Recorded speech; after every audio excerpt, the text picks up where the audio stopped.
Hey DIYers, I'm Mark Montano, and today on Make Your Mark, we are making some glittery dishes perfect for the holidays.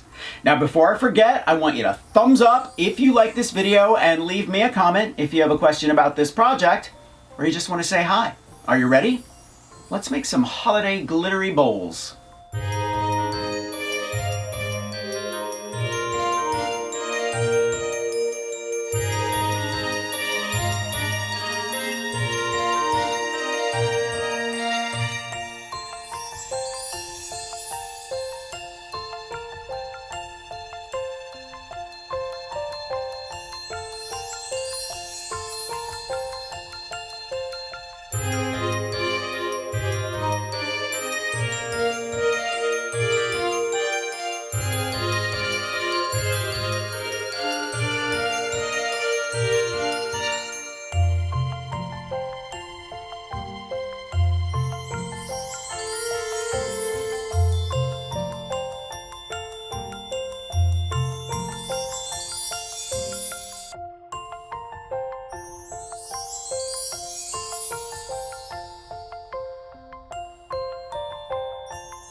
Make sure to let the galaxy glitter dry overnight. It's just easier to put on the second layer of paint if you do it that way.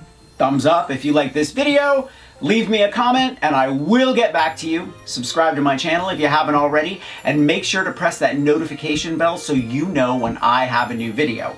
Grab a copy of the Big Ass Book of Crafts and I will see you next week. Bye.